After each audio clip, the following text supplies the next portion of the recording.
So we have a winner! The winner of the Eurovision Song Contest 2022 is Ukraine!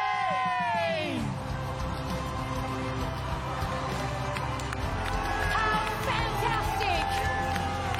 Ukraine is the winner of the Eurovision Song Contest 2022. Congratulations, Ukraine! Eh bien bonjour, salut Quentin, salut Vincent, Salut Lily. Thomas. Ah bah oui, on a Vincent. une invitée qui est Qui avec nous a nous, rejoint, évidemment. exactement. Bienvenue du coup en direct de Turin. Au parc archéologique de Turin, on est face aux ruines, c'est splendide, vraiment. Exactement, pour le débrief de cette Eurovision 2022. Oh et là là là pas là, que. et quel débrief. Et pas que. Bienvenue dans 17 points, l'émission. Et oui, on pourrait la renommer en effet, 17 points. Alors déjà, je veux savoir comment vous allez là à l'issue de cette Eurovision 2022. Fatigué. Écoute, on est content mais fatigué, effectivement. on est épuisé, mais c'était intense vraiment ces 4 jours qu'on a passé ensemble, déjà à découvrir la ville de Turin et à découvrir l'offre que la RAI finalement proposait pour l'Eurovision. On a plein de choses à vous dire, je pense. Eh bien, je vous propose de commencer sans plus attendre. Allez Thomas, C'est vas-y, on y parti. va.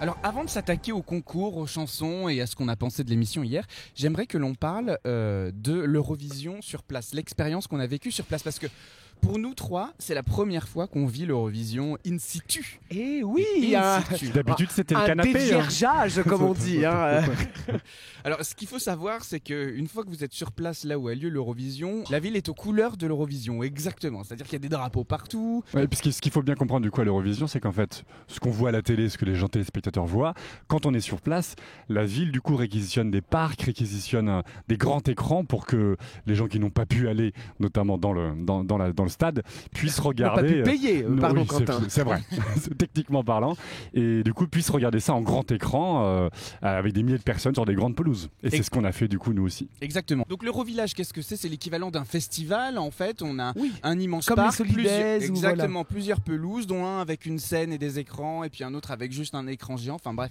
je pense que le lieu était sous-dimensionné par Clairement. rapport au monde qui était présent ici dans la ville. Ce qui est surprenant parce que apparemment c'est quand même le parc le plus grand, le Parco Valentino, et apparemment le plus grand de Turin.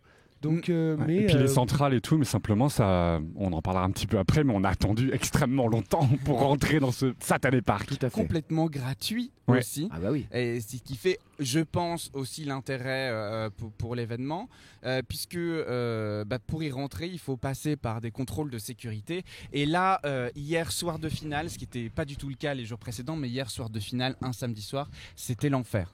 Un petit enfer, on peut le dire comme ça, mais il se trouve qu'avec Quentin, on s'est retrouvés du coup dans une file d'attente monumentale, vraiment. Une foule. Et d'ailleurs, je suis assez surpris que personne n'ait fait de malaise parce que moi j'étais à 2 doigts, en tout cas, c'est vrai. Donc c'était pour rentrer dans l'Eurovision Visage. Moi, Ouais. j'y étais déjà à l'intérieur Tout à à ce fait. moment-là, et vous deviez me rejoindre. Et, Exactement. et vous avez vécu l'enfer. Ah bah, C'est-à-dire qu'en fait, déjà le Eurovision Village ouvre à 17h, donc nous on y était à 18h.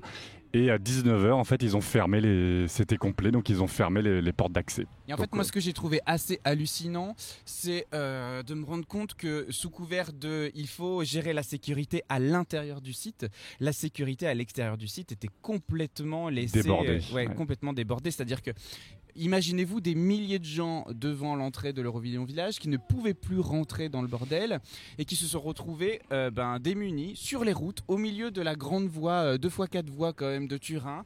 Les flics s'en foutent complètement. Enfin, c'était assez dangereux et les gens en colère. Enfin, il y avait des gens qui venaient de partout d'Europe et qui se sont retrouvés à l'extérieur de cet Eurovillage. Ils ont même, on a vu des passages où en fait ils ont cassé des grilles pour rentrer Oui, tout à fait, de ouais. manière. Il y avait les militaires qui étaient là pour Oui. le coup, parce qu'à l'intérieur du parc, il y avait quand même pas mal de flicailles, De de sécurité, militaires, de ouais. choses comme Et ça. c'est là, et- tu vois, que moi je ne comprends pas un truc dans l'organisation de l'Eurovision qui se veulent de plus en plus grandiose, accueillir de plus en plus de monde, etc. À quel moment on ne pense pas à ça?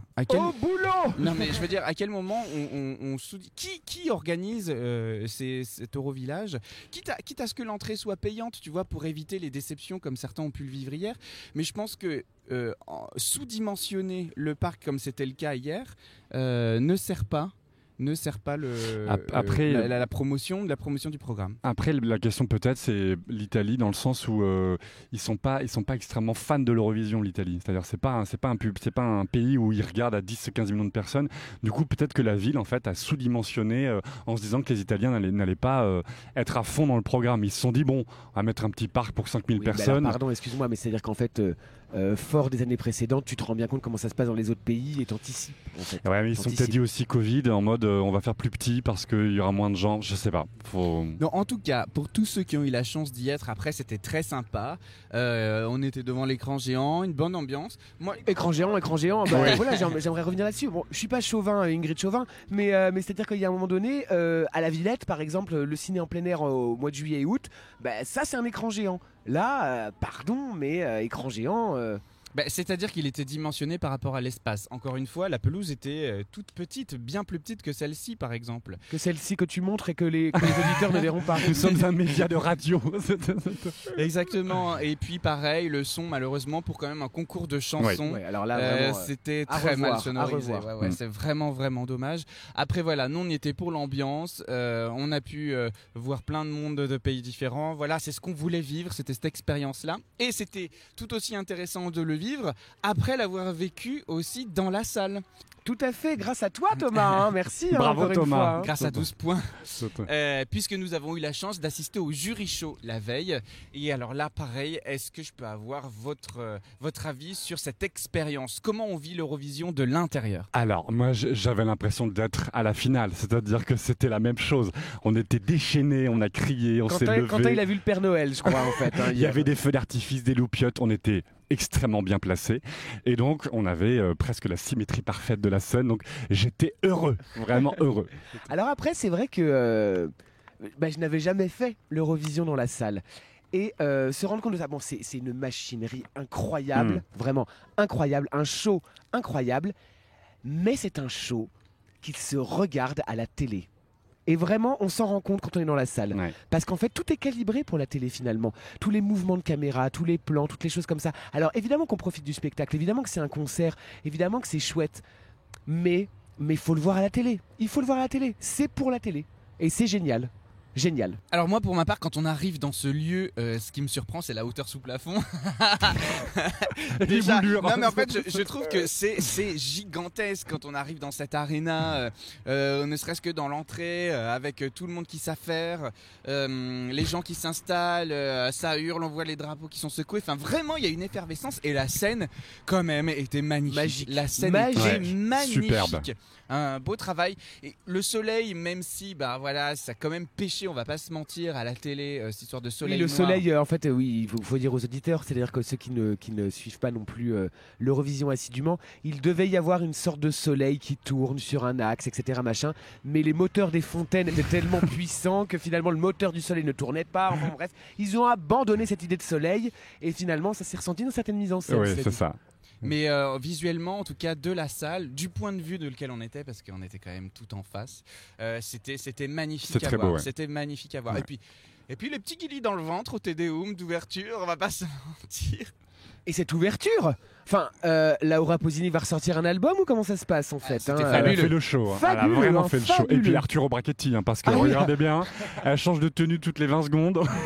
Et en live, parce Et en qu'on live. vous atteste qu'en live, elle change de tenue toutes les 20 secondes. Ouais, il faut savoir, t'as une fourmilière qui s'affaire sur Une elle. fourmilière, mais Pendant c'est que la caméra elle part sur le côté et nous qui l'avons vu sur scène, c'est assez rigolo à voir. Petit bémol en revanche pour le personnel du Palais Olimpico, S'il vous plaît. notamment au bar, qui ne ouais. savent pas faire des bières. Alors oui, c'est vrai qu'ils ont cassé 2-3 tireuses et en plus de ça, en fait, c'est mousse sur mousse, il n'y a plus d'espoir. Bref, non mais c'est-à-dire que globalement, on va pas se mentir, globalement, l'organisation était à chier. Voilà. Non mais je le dis, Allez. c'est hyper important. C'est hyper l'Eurovision de important. l'attente. C'est-à-dire qu'en fait, Surtout. et vraiment je me suis dit, est-ce qu'en France on serait capable de faire ça, etc. machin et tout. Et en effet, on fait des festivals comme les Solidays, des choses comme ça. À l'Arena, à la Défense par exemple, il y a cette formidable tireuse à bière qui se remplit par le dessous du verre. Enfin je veux dire, mais Quelle invention miraculeuse. investissons là-dedans, hein, les gars. Hein. Enfin je veux dire, il y a quelque chose.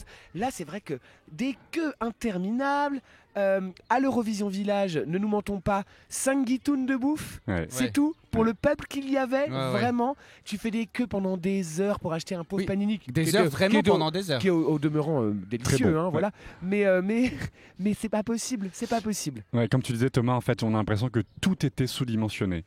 Même les indications, ne serait-ce que les indications pour se rendre à l'Eurovision Village, c'est pas clair. Et à l'intérieur, effectivement, 5 guitounes, ça marche pas du tout. Enfin, il en faut 3 fois plus ou 4 fois plus. Qu'est-ce qu'on dit le mot guitoune? On a- Dis donc, c'est pas possible.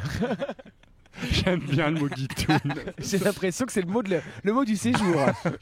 Et alors, j'aimerais que l'on parle aussi d'une chose pour nous qui nous est D'une arrivée. personne formidable, D'une peut-être. personne- Oui, Voilà, Ben, si tu nous entends, merci infiniment. un Merci grand infiniment, merci. Car nous avons eu le droit à un tour VIP. Le privilège de faire le tour VIP des coulisses de l'Eurovision. Dans les coulisses de l'Eurovision.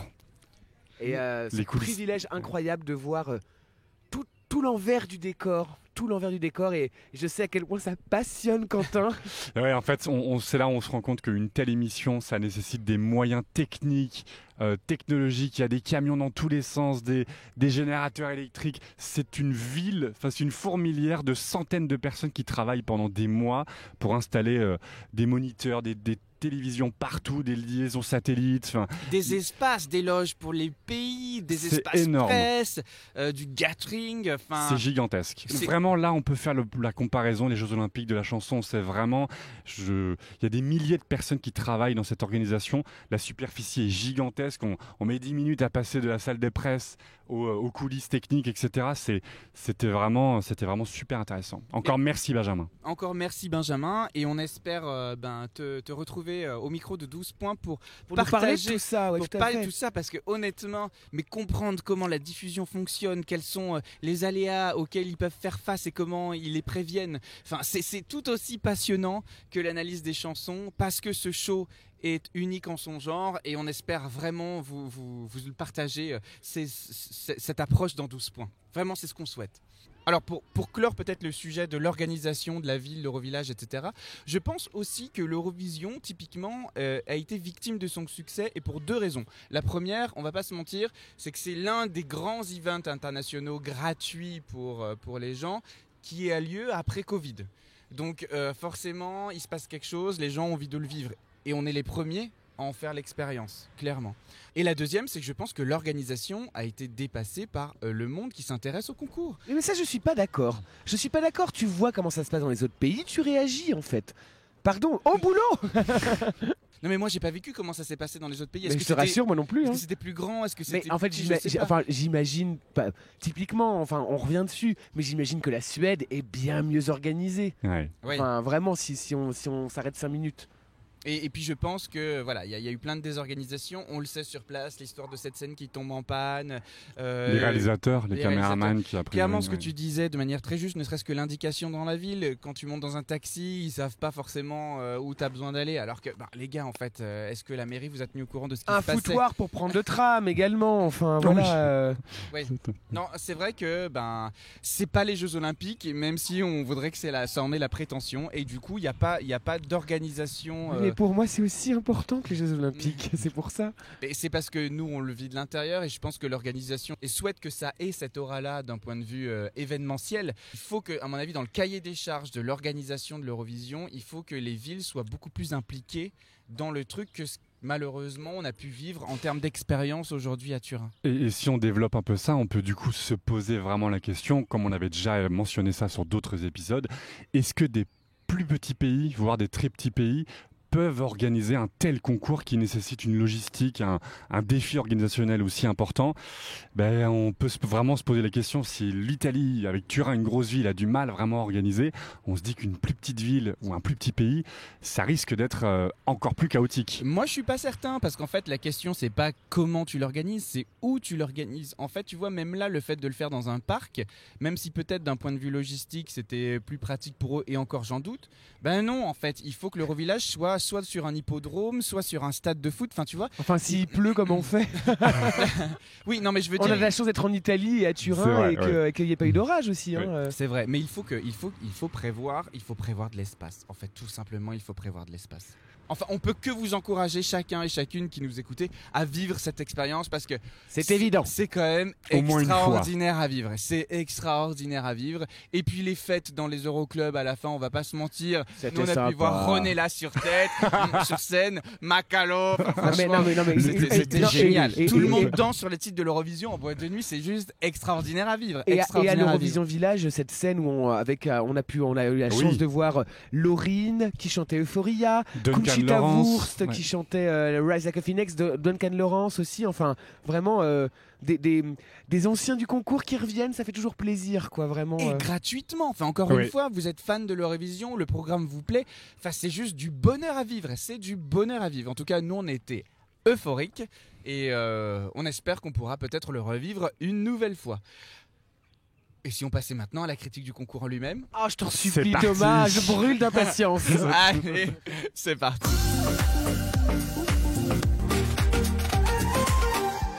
L'Eurovision 2022, ça y est, c'est terminé et elle couronne l'Ukraine cette année avec un total de 631 points, dont un nombre record de points donnés par le public, 439 points. Donc c'est juste incroyable, c'est gigantesque. Quelque part on s'y attendait, on va pas se mentir. Au-delà de la chanson que moi j'apprécie quand même, moi j'aime beaucoup la chanson. On sait qu'il y a eu des votes du coup de complaisance de la part du public. Et quelque part moi je trouve ça tout aussi touchant. Le message est fort, le message envoyé est très fort. Et tant mieux à la rigueur. Peut-être que Poutine a les fesses qui crient bravo là en fait si tu veux. Il se dit genre oh shit. L'Europe est vraiment derrière l'Ukraine et ça c'est un beau symbole. Et ça c'est vraiment bien. Quentin?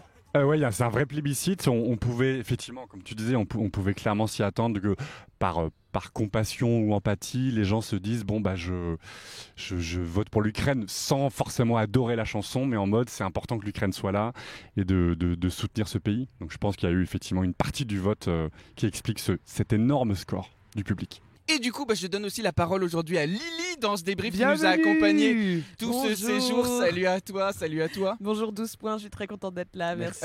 Merci à toi. Merci. Oui, vous parliez de l'Ukraine. Bon, évidemment, puis de toute façon, j'ai l'impression qu'on ne peut pas dire qu'on n'est pas content que l'Ukraine gagne. Il y a des choses qui ne sont pas dissibles. Mais moi, ce qui m'embête un peu, c'est que finalement, à quoi bon envoyer une bonne chanson ou se tuer à envoyer une bonne chanson si on va élire le pays qui est en guerre en ce moment, quoi. Il y a le côté politique qui l'a emporté sur la chanson et sur l'art. Et moi, ça me dérange un peu. Mais oui, c'est très très bien que toute l'Europe soit derrière l'Ukraine et tant mieux. Alors, après, encore une fois, moi, ce que je défends vis-à-vis de l'Ukraine, c'est la chanson. Moi, tu vois, si ça avait été vraiment naze. C'était pas naze, effectivement. C'était pas naze. Et du coup, difficile de dissocier. C'est sûr que forcément, ça a forcé les votes du public. Non, quant au vote du jury pour l'Ukraine, en fait, il les place en 4e position. Tu vois, c'est pas non plus le plébiscite comme ceux du public par rapport au reste du public. C'est beaucoup le jury. Et faudra regarder les détails. C'est beaucoup des points des pays de l'Est. Donc, en fait, on sent quand même que même dans les jurys, il y a eu le côté on soutient l'Ukraine. Ouais, les voisins ont dit. Pardon, excusez-moi, mais je me place en Michel Faux là. C'est-à-dire que la chanson n'est pas bien, pardon. Un rap ethnique, merci, non, c'est non. Moi, c'est plus le Bob Rose. Jamiroquai, oui. Moi, j'aime pas cette chanson. Le flutio est bien.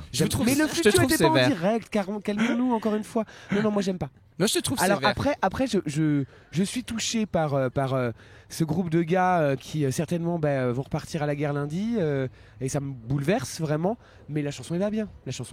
Non, je te trouve sévère.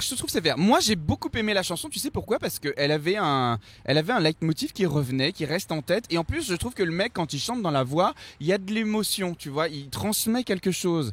Et moi, j'ai été séduit. Je peux comprendre que les gens aient voté pour la chanson, pas que pour le fait que ce soit l'Ukraine. Vraiment, vraiment. Donc bravo, un grand bravo pour l'Ukraine. Reste à savoir maintenant comment se passera l'organisation du concours demain. On vous tiendra informé évidemment dans 12 points. Mais en tout cas, moi tu vois, on parlait du fait que l'Eurovision était aussi une photographie à l'instant T de ce qu'est l'état du continent européen, culturellement parlant, mais aussi d'un point de vue géopolitique. Donc en fait, moi je trouve chouette que quand on reviendra avec du recul sur ce concours-là et qu'on regardera ça avec des yeux... ça aura un symbole fort. Exactement. C'est très fort comme message. Exactement, donc bravo l'Ukraine. Deuxième position. Ah, Eh ben dis donc. dis donc, qu'est-ce Eh ben, que dis c'est donc. qu'est-ce que c'est Mais c'est mon petit Sam Ryder, évidemment, mon Alors chouchou. attends, avant d'en parler, je vous propose d'en écouter un petit extrait. I'm up in space, man. Up in space, man. Search around the universe, been down some black holes. There's nothing but space, man. No. Putain, cette voix, mais c'est incroyable, le mec est incroyable. Et en live, on a eu la chance du coup de le voir et dans la salle et à la télé, mais c'est un CD, il est touchant, il est beau, il est puissant, c'est un grand viking. Oh non mais c'est parfait, vraiment parfait. Vraiment, Il remporte le vote du jury. Du coup, et on peut comprendre, hein, parce que du coup, c'est comme tu dis, c'est un CD, ça chante vraiment, et donc le jury, qui est un jury de professionnels, donc normalement, ils sont recrutés pour des mondes de la musique, des producteurs, des compositeurs, etc. Mais quelle carrière il a devant lui, c'est incroyable. Tout est possible pour ce mec, quoi. C'est hallucinant, vraiment. Le 25 octobre, en concert à l'Alhambra de Paris, nous avons voilà, la 12 points a pris ses places. Voilà, on sera là. Non mais c'était une belle surprise. Moi j'ai appris à découvrir l'artiste à travers toi et le fait que tu l'aies apprécié, parce que sinon honnêtement je me serais pas pris plus de passion que ça pour la chanson. Mais en tout cas dans la salle, à l'Eurovillage et tout machin, c'était la folie. Et folie. Et surtout il faut dire une chose, parce que ce mec est un exemple pour les autres pays. C'est-à-dire que la communication sur les réseaux était impeccable.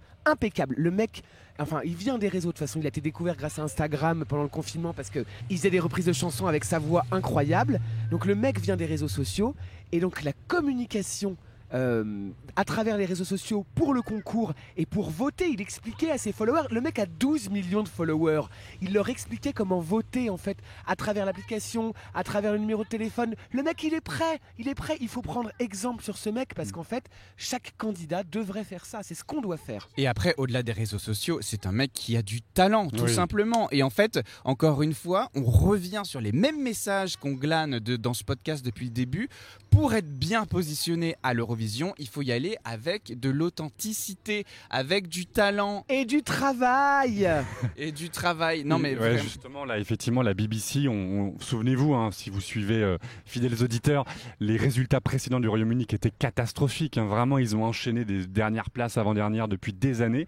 La BBC l'année dernière, twist, c'est-à-dire qu'en disant, ok, on a compris qu'en fait, on faisait pas sérieusement le travail pour l'Eurovision. Cette année, ils ont changé de maison de disques pour sélectionner le candidat.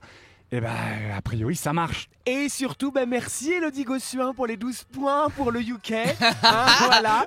Parce que c'était le grand retour d'Elodie Gossuin cette année. Oui, c'est vrai. Pour remettre Elle les points. brillait de Elle mille était feux. magnifique. Superbe. Elodie Gossuin, évidemment, tu es toujours la bienvenue dans 12 points. Regarde, les cloches sonnent à ta santé, Elodie. Et merci pour... je dis merci comme si c'était mon pays. Je suis complètement jeté, ma pauvre fille. Mais enfin voilà, Sam Ryder, c'est mon pote et moi j'en suis très content. Et bravo Sam Ryder. D'ailleurs, les cloches sonnent pour Sam Ryder. Et ça, c'est formidable.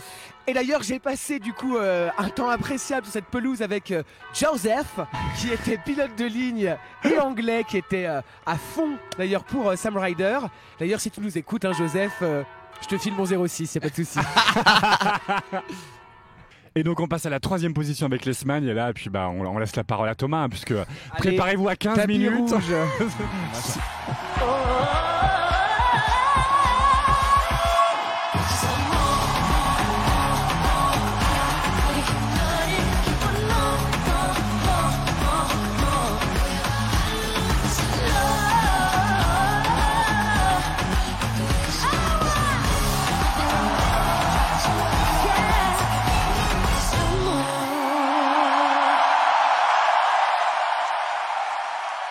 Moi, je n'en pouvais plus, que ce soit dans la salle du Palau Olimpico ou à l'Eurovillage.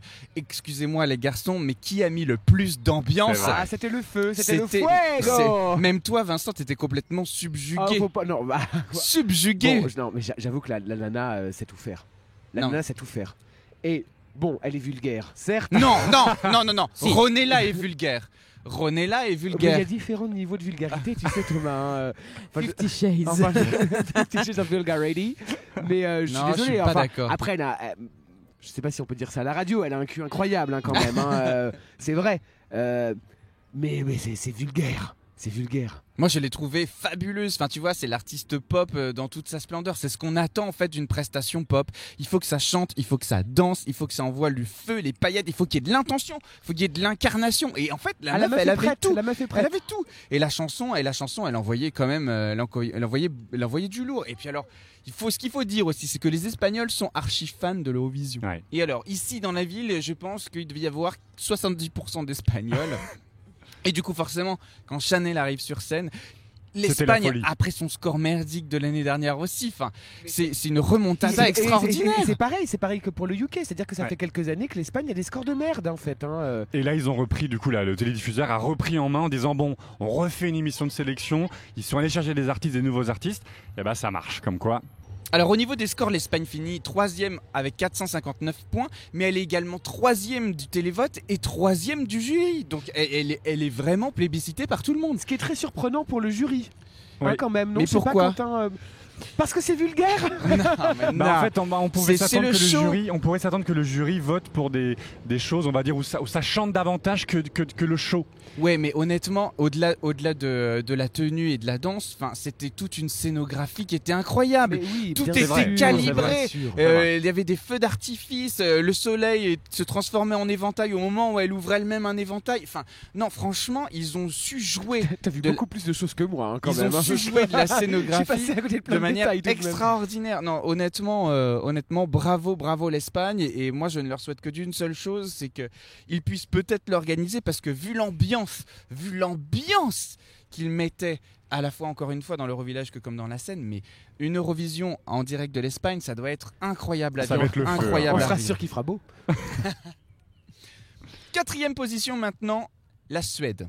Ouais. Ouais. Alors, Mais mouais. Ouais. Un gros mouais. Corinne de la Conta. Petit extrait. will hurt really bad. 'Cause I'm about to lose the best I ever had. Hold me closer, although you leave me for the sunlight. I'll be bleeding, but don't you mind? I'll be fine. Oh, excuse me, I found the right one at the wrong time. But until the sunrise. 4e, Cornelia Jacobs et la chanson Hold Me Closer, qui, si on se penche sur les paroles, est quand même assez touchante.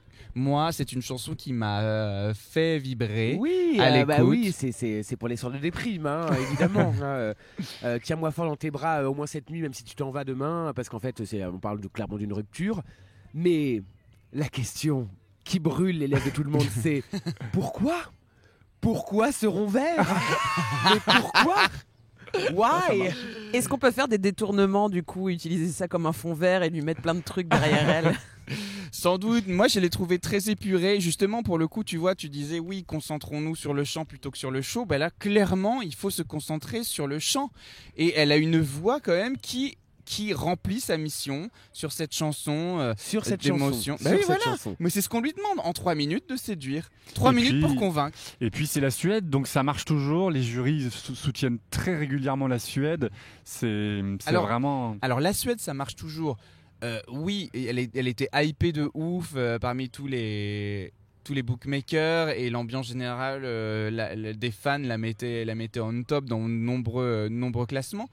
Bah, elle finit quand même 4e, elle finit 6e du vote du public. Enfin, c'est une bonne chanson, mais qui mérite pas non plus cette mise en lumière que tout le monde met à la Suède systématiquement parce que c'est la Suède.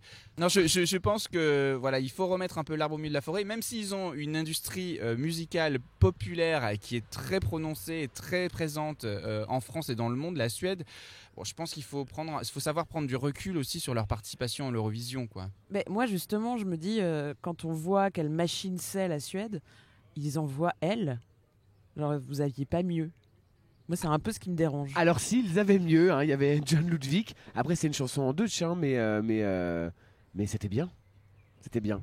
Bref. En tout cas, de nous 4, personne n'a voté pour la Suède. Ça, il faut le savoir. Non. Même si la chanson était très appréciée et a été chantée en chœur par toute la foule, quand même. On va pas se mentir. T'as voté combien de fois, toi, Thomas, hier soir? Beaucoup trop. Beaucoup trop de fois.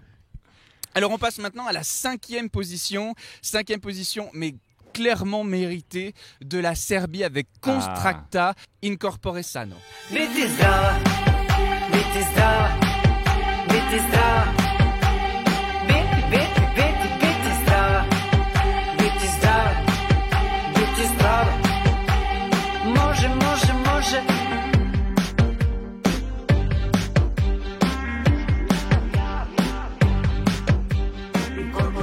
11e du vote du jury, 4e du vote du public. Elle finit en 5e position avec 312 points. Quentin, je te vois faire de la moue.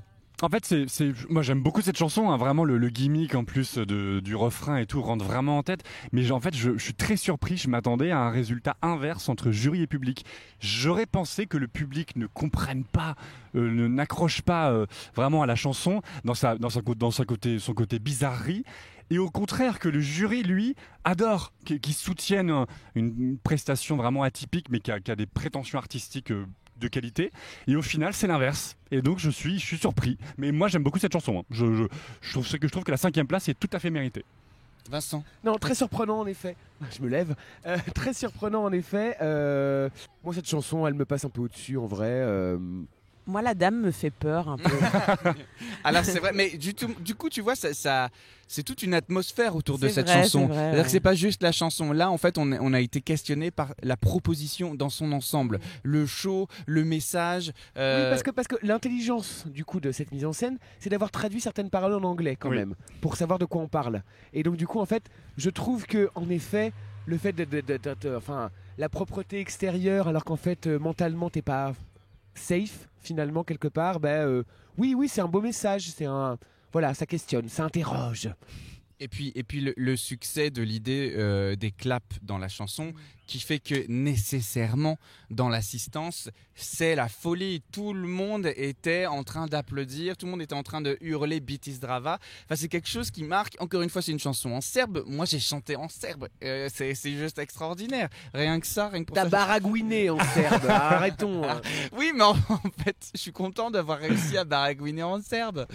Non, mais je suis hyper content pour la Serbie d'avoir réussi à obtenir cette 5e position avec cette chanson et que le public, surtout, encore une fois, ait voté pour cette chanson. Et vraiment, c'est un beau message sur ce que peut représenter l'Eurovision aussi. Et alors, 6, 7 et 8. Je vous propose de revenir rapidement sur les 3 pays qui finissent un peu le top du classement. L'Italie, je voudrais en parler rapidement parce qu'on était évidemment à Turin, ville haute en Italie. Le public... Ah bah là, on pouvait pas faire de yaourt hein, parce que tout le monde connaissait les paroles. C'était incroyable. Incroyable. Le public connaissait les chansons par cœur. Alors Enfin, que, la chanson bon, par cœur. Nous, on connaît pas Fulène. Hein. Non, mais c'était dingue et c'était hyper poignant d'entendre tout le monde chanter du début. C'était même pas juste le refrain, mais du début à la fin, la chanson par cœur de l'Espagne. Et puis, ils De étaient très- l'Italie, pardon. Et puis ils étaient très touchants les deux. Non mais moi après j'ai déjà dit j'aime bien cette chanson. La mise en scène marchait. Voilà. Moi, je suis comme d'habitude, même en live, là, ça rendait ça. Je reste vraiment un peu indifférent et très éloigné de cette chanson. Et limite, vraiment, comme on l'avait dit, hein, si vous avez vu le before de l'Eurovision, si vous avez écouté, c'est le brividi, c'est pénible à l'oreille, un petit peu pénible à l'oreille. Lily. Oui, moi, ça me laisse complètement indifférente, cette chanson. Alors, c'est vrai que c'était sympa de voir comme tout le monde était comme un seul homme en train de chanter le truc.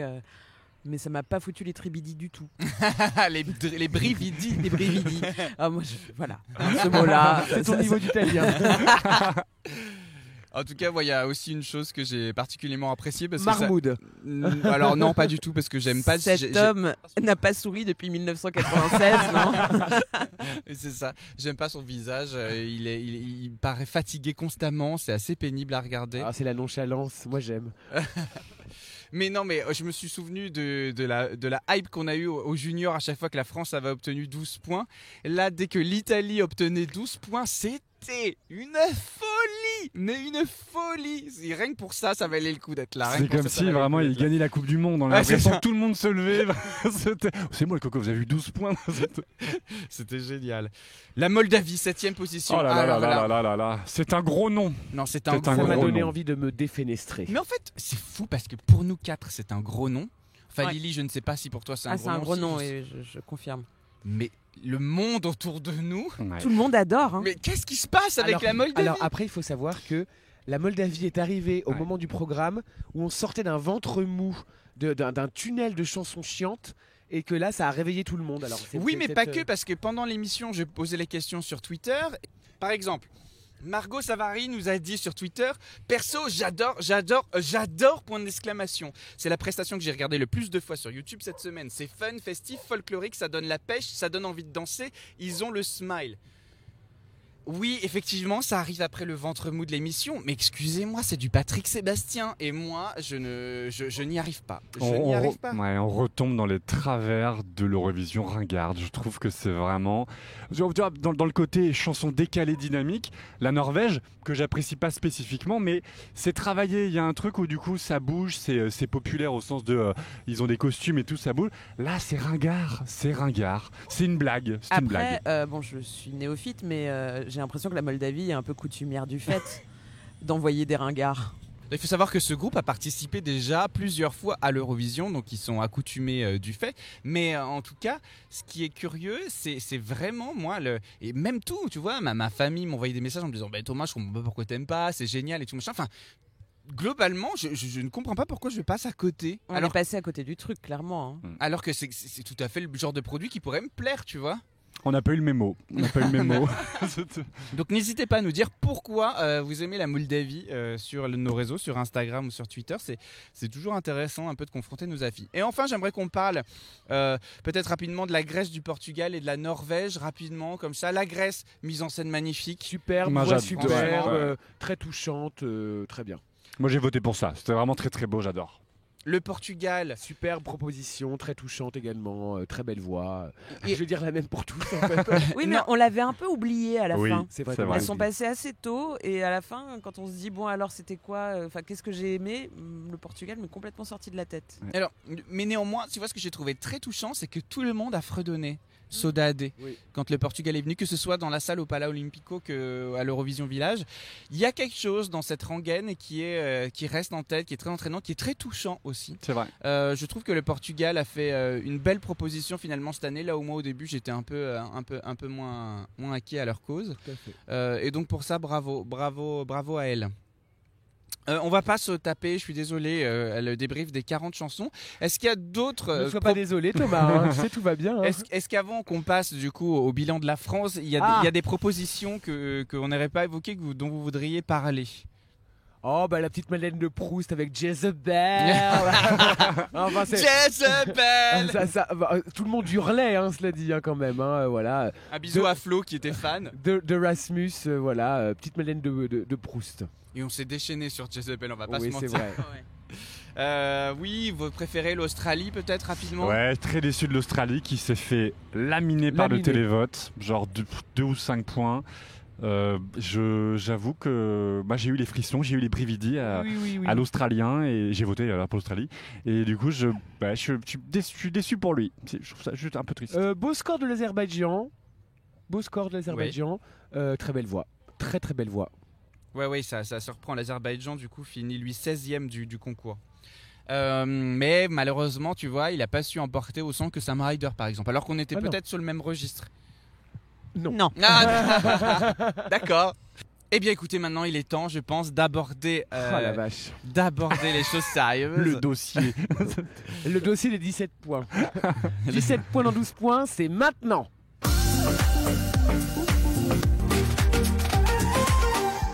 Alors écoutez, moi je vous cache pas ma déception, ma grande déception parce que je m'en cache pas, j'aime beaucoup la chanson, je suis fan de la chanson, je l'écoute comme le disait Stéphane dans notre émission pré-Eurovision, au casque énormément, elle m'entraîne, etc. J'ai eu l'occasion de rencontrer plusieurs fois Alvan Hayes pour l'interview du podcast, donc forcément j'ai un attachement certain à notre proposition française.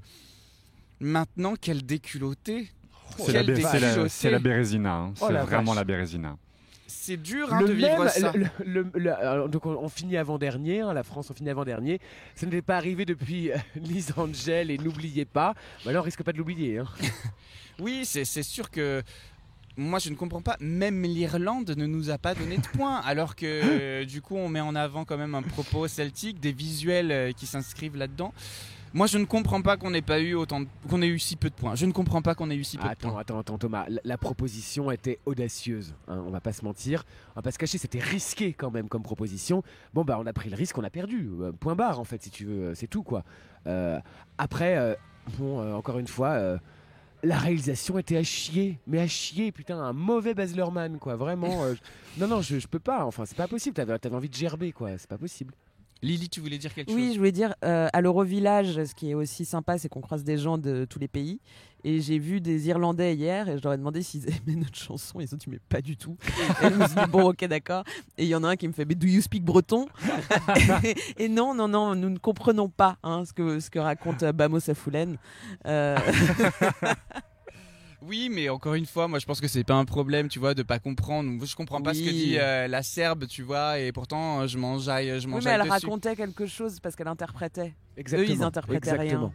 Et pourtant, j'adore la chanson. Hein. Je suis comme toi, Thomas. Je l'ai écoutée la première fois. C'est Vincent et Quentin qui me l'ont fait écouter. Et ils ont dit, tu vas voir, c'est nul. Et après, ils m'ont regardé, ils ont fait, non, en fait, t'aimes bien. Oui, j'aime bien. Mais on revient sur le même sujet, voilà, c'est l'interprétation. Ça marche pas, l'authenticité. Il faut des artistes qui croient à ce qu'ils présentent. Il faut des artistes vraiment qui croient à ce qu'ils présentent. Et quand bien même, je pense que Alvan et Hayes ont fait énormément d'efforts sur leur interprétation entre les toutes premières prestations et la finale de l'Eurovision.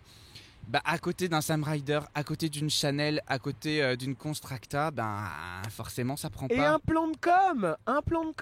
Quentin.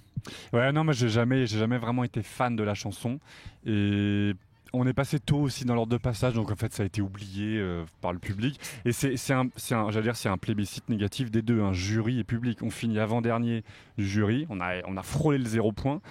Et le public, pareil, 8 points ou 9 points. C'est collectif, quoi. C'est jury public n'aime pas. C'était audacieux, c'était une proposition audacieuse. Je trouve que quand même la réalisation sur scène dans la salle, c'était beau à voir, ce verre qui tournait, les flammes, les machins. Il y avait de l'énergie. Dans l'Eurovillage, tout le monde sautait, tout le monde dansait. Enfin, tu vois, c'est ça que moi j'arrive pas à comprendre. C'est-à-dire que la chanson, elle a réussi à créer une ambiance au même titre que d'autres. Mais il s'est rien passé au niveau des votes. Et pourquoi Moi, j'ai l'impression, quand on regarde l'Eurovision, que les chansons où ils mettent les flammes, les lumières, les machins, c'est qu'il n'y a pas grand-chose comme proposition. Oui, voilà.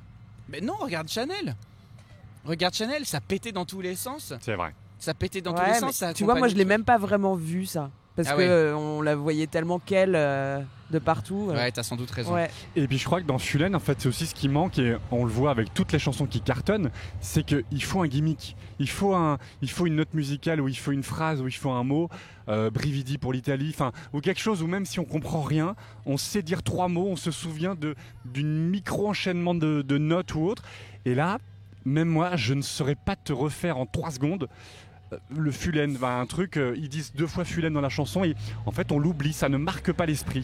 Oui, je te comprends, mais voilà, moi en tout cas je ne te cache pas ma déception. La déception est grande et réelle et palpable, je suis complètement d'accord avec vous. À plusieurs titres, on a fini 2e l'année dernière, on avait un boulevard pour arriver à revenir dans le concours comme ont su le faire l'Espagne, comme ont su le faire l'Angleterre. Et malheureusement... C'est peut-être une année sur 2, on ne sait pas. Voilà, il faut se souhaiter que France Télé continue à croire au programme, surtout, oui. C'est vraiment ça. Faut pas lâcher en fait. Ouais. Faut pas lâcher, mais faut-il reconduire Destination Eurovision ? La question se pose. Mais oui, mais oui, parce que... Mais moi, je suis pas d'accord. Moi, mais oui, parce franchement. qu'il faut intéresser les gens au programme, c'est hyper important. Ben oui, mais alors il faut peut-être les intéresser autrement et Avec- en allant chercher vraiment Mais un non, artiste mais non. authentique Mais qui non, va défendre avec- son avec- univers. Avec un vote du jury et un vote du public, comme on l'a fait précédemment dans Destination Eurovision. Il y a un jury, un Mais public. c'était déjà le cas cette année. Mais un jury du coup européen, puisque là Oui, c'était c'est ça. c'était des Alors, Français. Là, c'est la vraie question. C'est un C'est-à-dire jury qu'en- européen qui puisse qu'on puisse Prendre la voir ce qui va température. plaire à Tout à l'étranger, fait. parce que si c'est les Français qui Exactement. envoient leurs candidats, c'est ce qui nous plaît nous. Et encore, la question se pose, nous, enfin, on est séparés, donc on est divisés dans ce podcast, mais ce qui nous plaît à nous ne plaira pas forcément aux Moldaves, aux Roumains, aux Portugais ou aux Finlandais. Donc c'est peut-être plus pertinent justement d'aller chercher les jurys des autres pays en leur disant dites-nous ce que vous aimez et on envoie ça. Et ce qui n'a pas été fait cette année, contrairement aux années précédentes de Destination Eurovision. Ouais. Et c'est vrai que ce qu'il faut aller chercher, c'est le vote étranger. Qu'est-ce qui plaît? Quels sont les... Alors c'est peut-être triste à dire, mais quels sont les clichés français qui pourront nous faire marquer des points? Là où Barbara Pravi, ils avaient très bien compris, ça évoque la chanson française, hop, ça plaît, et ça marche. Après, Et d'ailleurs, à Vas-y. l'Eurovillage, beaucoup d'étrangers nous ont dit que Barbara Pravi, ils l'avaient adoré l'année dernière. Enfin, les gens sont venus nous voir pour nous dire mais Barbara Pravi, c'était génial. Donc il faut aller surfer évidemment sur les clichés français. Moi, je voterais pour une prestation type Moulin Rouge, tu vois, des plumes, des danseuses. Hélène in Paris. Non, un Hélène in Paris à la Chanel, tu vois, quelque chose qui soit bien fait. je suis pas totalement pour le retour de Destination Eurovision en été. Je suis plutôt d'accord avec Thomas, c'est-à-dire que la BBC, ils ont fait un choix interne. En gros, ils ont fait, on va aller chercher quelqu'un, ils vont le chercher, et ils lui font une chanson. Et peut-être qu'en fait, c'est plus pertinent de se dire, ok, on veut envoyer tel style, et ils vont chercher quelqu'un et ils formatent le truc bien, ils le soutiennent, ils le promeuvent avec toute une campagne et tout, plutôt que ça soit le public qui choisisse. On a compris, Quentin, tu veux le retour de Tom Leb. Merci. Non, mais après se pose aussi la question, est-ce que nous avons des talents suffisants en France pour... Well, hello, bien sûr. Bien sûr, la France est pleine de talents. La France a un incroyable talent. Non, pas celui-là. Ben écoute, voilà, c'est une vraie question qui est ouverte au débat, qui sera ouverte dans 12 points saison 2, sans doute. Mais Mais saison 2 ouais, les garçons, je vous annonce, il y Ah. aura une saison 2. Ouais. On est reconduit. Ouf. Pour continuer à supporter la France et du coup l'Eurovision en français, très important. Le concours s'achève du coup à minuit 43, un truc comme ça, hyper tard après une distribution des points assez chaotique aussi, puisque on a vu qu'il y a eu des problèmes de connexion avec certains pays malheureusement. Enfin, sans doute. Il y a des doutes, on ne sait pas trop. Ouais. Il y a des problèmes de jury. Là, il y a eu une dépêche de l'UER qui annonce que 6 votes du jury ont été non considérés et qu'ils ont pris du coup le système de points comme le fait Pour Saint-Marin. Saint-Marin. Voilà. Parce qu'il y aurait des irrégularités, figure-toi, dans les votes, ce qui ne change pas le vainqueur final, qui reste l'Ukraine. Donc voilà, ça c'est un point qu'on voulait soulever. Mais alors attendez, parce que moi je comprends pas, ils votent la veille les jurys. Oui. Enfin, ils ont fait parvenir leur vote par calèche. Enfin, Non, comment, a priori, comment il y a des problèmes il semblerait que certains jurys du coup se soient organisés, c'est-à-dire ils décident du coup de classer soit très bien, soit très mal certains pays. Mhm. Pour des considérations probablement politiques. Et en gros, parce qu'en fait, si tu veux, on prend le jury français, on regarde les 5 votes, il n'y en a aucun qui a exactement le même classement. Et il est possible, j'ai mis une hypothèse, il est possible que là, on se rende compte qu'en fait, il y a 4 jurys sur 5 qui votent exactement de la même manière. En gros, c'est suspect de classer de 1 à 25 exactement de la même manière. Donc, ils ont dû être disqualifiés, j'imagine. Et enfin, dernier point que je voudrais aborder sur cette Eurovision 2022, l'animation par Mika, Laura Pausini et Alexandro Catalan, je crois. Oui, c'est ça. Eh ben, ils se sont plutôt bien démerdés. Oui. C'est pas un oui franc. Je pense C'est que pas un oui franc. Moi, je pense qu'il y a vraiment une stratégie financière derrière ça, c'est de faire des économies, c'est-à-dire on met des présentateurs qui en peuvent en même temps faire le show et puis faire les intervalles actes, comme ça on n'a pas à payer des intervalles actes, ils sont payés dans le package. Tu fais le spectacle et en même temps tu lances les magnétos. J'ai l'impression que c'est un petit peu ça. Pour tout te dire, et je vais être honnête, j'ai pas suffisamment suivi, puis on n'a pas suffisamment entendu pour voir si c'était bien animé. Enfin, moi, j'ai aucun. Oui, non, c'est vrai, mais après, le medley de Mika était plaisant. C'était génial. Madeleine de Proust encore. J'avais une fois. trop envie de voter pour Mika. moi. Non mais c'est vrai, c'était génial avec ce cœur qui se lève à la fin. Et l'ouverture de l'Europe aux Unis, je leur dis, elle a tout donné la meuf. Ouais, ouais. C'était très bien. Ouais. Non, franchement, bravo pour ça. Et encore une fois, la scène était merveilleuse dans cette scénographie de ces intervalles actes. Et il y a un intervalle acte dont on pourrait parler aussi, c'est le retour de Maneskin. Grand fracas du retour de Maneskin qui ne devait pas venir et finalement après le tollé sur les réseaux, on leur a payé un billet d'avion, ils sont venus, le mec se pète le pied, ils viennent quand même sur scène. Dans leur interprétation, je les ai trouvés assez bons. Dans leur prise de parole, je les ai pas trouvés euphoriques. J'ai aucune Je idée ne de m'en ce qu'ils ont dit. souviens plus. Mais alors, ça Ils étaient là. Oui, c'est ça. Ouais. En tout cas, Maneskin était là. Pareil, oui. Première nouvelle. Et moi j'ai une petite question Oui. aussi en tant que profane, parce que donc l'Ukraine a gagné. Mais l'année prochaine, c'est dans le Donbass qu'on va faire l'Eurovision ou pas? Alors, le président Zelensky vient d'annoncer ce matin qu'il souhaiterait qu'on aille tous à Mariupol l'année prochaine. Pitié. Mais en fait, je pense que là, un pays va se prononcer pour pouvoir l'organiser à défaut de l'Ukraine et que l'UER en prendra toute la considération, même malgré la meilleure volonté du monde du pays de vouloir l'organiser. Ce serait à la fois risqué pour le pays en lui-même et à la fois pour tous les gens qui s'y rendraient, et l'organisation d'un point de vue sécuritaire, ça coûterait trop cher à mettre en place aujourd'hui juste à la sortie, et on l'espère que d'ici l'année prochaine on en sera Cela dit, sorti il va de ce peut-être faire conflit. prendre conscience à Poutine qu'il faut arrêter cette guerre stupide. Et il va dire, ah bah non, ils doivent organiser l'Eurovision, donc j'arrête. Non, mais Probablement. en tout cas, encore une fois, le plébiscite de l'Europe dans son entièreté sur cette prestation ukrainienne est très beau d'un point de vue message, quoi. C'est-à-dire qu'on sait ce qui se passe, toute l'Europe sait ce qui se passe, le monde sait ce qui se passe. Courage, on est avec vous. En tout cas, bravo encore l'Ukraine pour cette victoire. Les amis, C'est l'heure c'est l'heure de se dire au revoir. l'heure de dire au revoir, c'est l'heure de dire ciao Torino. Ciao Torino. Ciao Torino. Et merci Merci. à tous et à toutes pour ce très bel Eurovision 2022. Merci encore à tous et toutes de nous suivre. Merci à ceux qu'on a pu croiser à Turin qui nous écoutent. Excusez-nous pour ceux qu'on n'a pas pu croiser, mais en fait l'agenda il a été très court sur 3 jours pour nous, avec beaucoup de choses à faire. Et puis on espère de toute façon se retrouver sur Paris ou ailleurs. On essaiera de faire quelque chose pour vous rencontrer. Mais en tout cas, merci à tous de nous suivre, d'être Merci de plus Thomas, en merci plus nombreux. Vincent. de suivre Merci 12 points. les garçons. Je vous annonce que dans 3 semaines, 12 points revient avec un nouvel épisode exclusif, puisque nous avons une interview de Alice Tumler qui a présenté l'Eurovision 2015 à Vienne. Venez écouter cet épisode, il est plein d'anecdotes, plein d'indiscrétions sur les coulisses. Merci Alice pour ta confiance, vous allez adorer cette interview. Retrouvez-nous du coup dans 3 semaines, lundi 6 juin. On vous quitte, ça y est, c'est parti. Allez. Ciao Bisous. Torino. Bisous. On se quitte en musique, pas de jeu cette fois, mais comme le veut la tradition à la fin de chaque émission, avec la musique des vainqueurs, avec le Kalouche Orchestra pour l'Ukraine qui interprète Stefania. Bravo l'Ukraine. Bravo. Ciao Torino. Ciao, ciao, Bisous. ciao, ciao. Stefania, mamo, Stefania, rozkwitanie pole, a wolna Syrię. Zaśpiewaj meni, mamo, kołyskowu, poczuć się poczuty twoje rідне слово. Вона мене колесала, дала мені ритм і напевне силу долі не забрати мене подала. Вона напевне стала, може більше і від Соломона. Ломаними дорогами прийду я завжди до тебе, вона не розповіді бурі. Мене в сині бурі, забере бабулі дідулі, ніби водне кулі. Дуже добре знала мене, не була обманута, як було дуже втомлена, гойдала мене в так.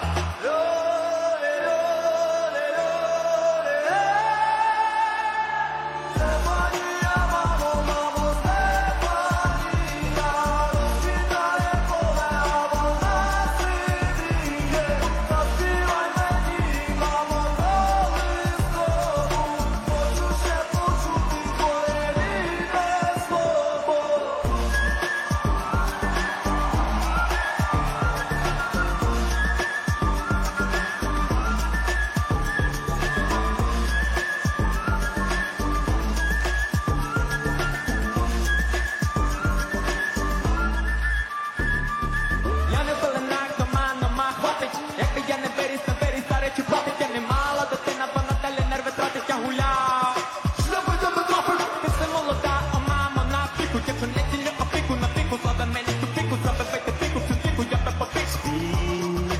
моей любовью.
I ask all of you, please help Ukraine, Mariupol.